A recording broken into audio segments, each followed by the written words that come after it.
Hi there. I hope you're having a good day, because you're a good person, and you deserve to have a good day. And now you deserve to learn about triangle congruence by angle side angle and angle angle side. So, postulate 4.3 is the angle side angle postulate. And it basically means if you got two pairs of congruent angles and a congruent side included between those two angles, then the triangles are congruent. So now, the congruent side has to be included in between the two congruent angles. So, that's pretty much it. So let's see how that works. Which of these two triangles are congruent? All right, let's see. We got U. Angle U is congruent to angle E. I'll tell you what I'm going to do. I'm going to color code things here because it helps me to visualize things. I got U is blue, congruent to E, which is now blue, congruent to T, which is now blue. And I've got V, which is yellow, congruent to O, which is now yellow, congruent to W, which is now yellow. So I've got UET congruent, and I've got VOW congruent. Now, which ones have a congruent side that is included between the two congruent angles? Between U and V, we've got a congruent side. Between O and E, we've got a congruent side. But this congruent side is not between our corresponding angles. It's not between our congruent angles, which means this side doesn't correspond to the sides on these two triangles. So these two triangles are congruent. This here triangle, we cannot say such things. We cannot. But, so let's name these dudes. So, since angle U is congruent to angle E, so here's U and E, and V is congruent to O, and the congruent sides are contained in between the two pairs of congruent angles, we can say that triangle SUV is congruent to triangle NEO. Cool. See if you can figure out which of these triangles are congruent. Alright, I'm going to color code things again. G is congruent to I, which is congruent to C. And angle H is congruent to angle N, and that's congruent to angle A. And then we got a congruent side between H and G. We got a congruent side between C and A, but this side that's congruent is not in between our two pairs of congruent angles. So, you, sir, are not congruent. But we can say that triangle HOG, H-O-G, is congruent to triangle ATC by angle side angle. Make sure we name them right. I went yellow, blank, green, H-O-G, so I have to go yellow, blank, green over here so that I know that my angles are and all my parts are corresponding. So H-O-G, A-T-C. Cool. Okay, so writing a proof using angle side angle. Members of a teen organization are building this miniature golf course, and they have these two brick structures. They want these to be congruent triangular bumpers. We know that segment AB is congruent to segment DE. We know that angle D and angle A are congruent. So here's angle D, here's angle A. And we know that angles B and E are right angles. And we want to prove that the two triangles are congruent. Well, we know that angle B is congruent to angle E because all right angles are congruent. They're all 90 degrees. And we're given that angle A is congruent to angle D. And then we know that AB and DE are included sides between the two pairs of congruent angles. That gives us a angle side angle.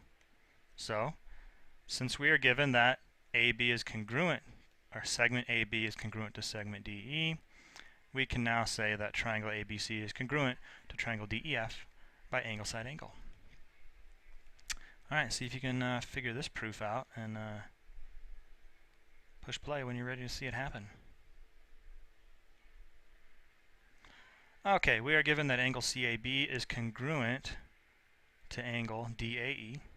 That segment BA is congruent to segment EA, and that angle B and angle E are right angles. So, paragraph proof. Initiate.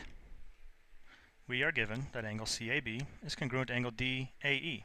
So that gives us this pair of congruent angles right here. We are also given that angle B and angle E are right angles. So that means that angle B is congruent to angle E because all right angles are congruent to each other. So now we've got two pairs of congruent angles. Segment BA and segment EA are included sides between two pairs of parallel angles. And we are given that segment BA is congruent to segment EA. So we now have everything we need to say angle side angle. So triangle ABC is congruent to triangle AED.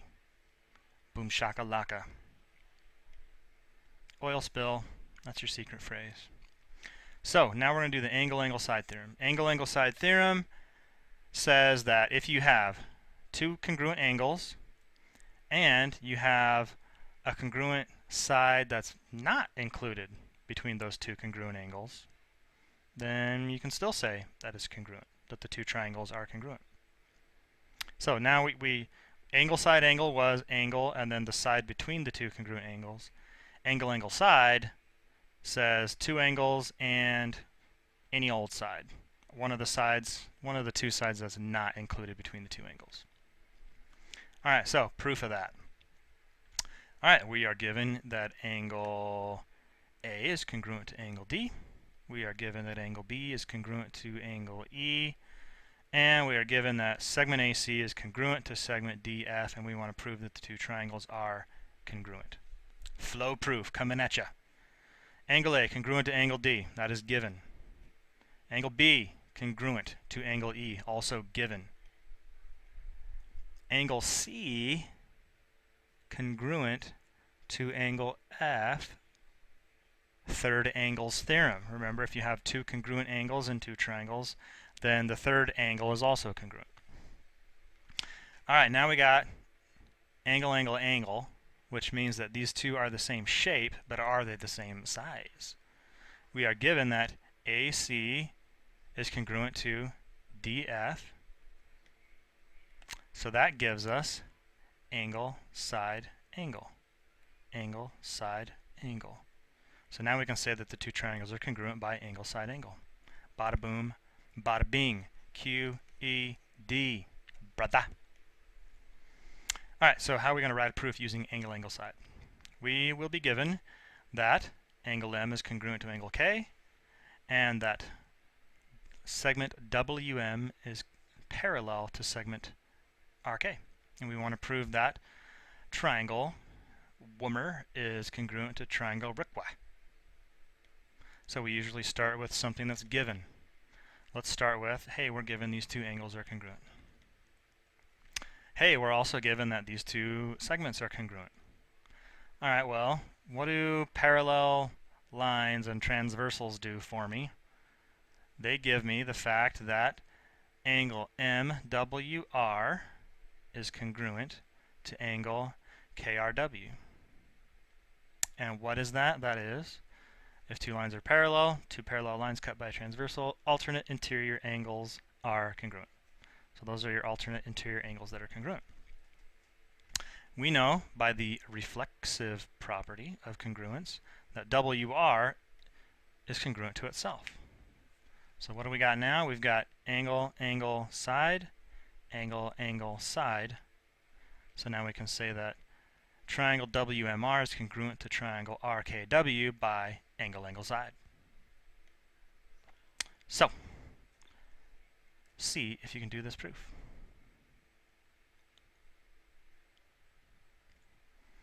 So first I'm going to answer B since we're right here. Can you do it by angle, side, angle? And the answer is yes, but what you would have to do is you'd have to say, alright, well, now I can say that angle MRW is congruent to angle KWR by the third angles theorem. And now I've got angle, side, angle. Angle, side, angle. So boom shakalaka for B. Let's take a look at A. Given that angle S is congruent to angle Q, and that segment RP bisects angle SRQ, prove that triangle SRP is congruent to triangle QRP. Here comes another fantastic flow proof coming at your brain. So, we are given that segment RP bisects angle SRQ. Well, what does that mean? What does a bisecting an angle do? It divides one big angle into two smaller congruent angles. So we can say that angle PRS is congruent to angle PRQ by definition of an angle bisector. Okay, now what? Let's see, we're given that angle S is congruent to angle Q. That's something we're given also. So that's congruent to that. So now if we were going to do angle, side, angle, or angle, angle, side, what do we have? We don't have anything about SR, segment SR being congruent to segment QR. We don't have anything about segment PS being congruent to segment PQ, but PR is congruent to itself. So we can say that segment RP is congruent to itself by the reflexive property of congruence. So we've got a pair of congruent angles, another pair of congruent angles, and congruent sides. And that gives us angle, angle, side. Angle, angle, side. So triangle SRP is congruent to triangle QRP by angle, angle, side. Alright, so now we're going to look at this and try to decide if triangle BIF is congruent to triangle UTO. Is BIF, BIF, congruent to triangle UTO? Well, let's see. We've got angle, angle, side, and we've got angle, angle, side. But is it the same side? We've got BF here. BF is the first letter and the last letter. And then here we've got OT, and that is the middle letter and the last letter. So these are not corresponding sides that are congruent here. We would need BF congruent to UO, or we would need FI congruent to OT. So the answer here is going to be no, because segment FB and segment OT are not corresponding sides. So for angle, angle, side, the sides have to be corresponding. If it's angle 1, or here's call this angle 2, angle 1, and then this side, then it would have to be angle 2, angle 1, and then this side. They have to be corresponding sides. So take a look at this. Are triangle PAR and triangle SIR congruent? What do you think about that? Well, we know that angle PRA is congruent to angle SRI because they're vertical angles. And then let's see, we've got segment PR congruent to segment SR. Are those corresponding? We've got segment PR congruent to segment SR. Are those corresponding segments? Well, let's see. We got PR, that's first and last. We got SR, that's first and last. So those are corresponding segments. Goes angle 1, angle 2, then that side. Angle 1, angle 2, then that side. So yes, they are congruent. So triangle PAR is congruent to triangle SIR by angle, angle, side, because segment PR and segment SR are corresponding sides. You made it. See you later.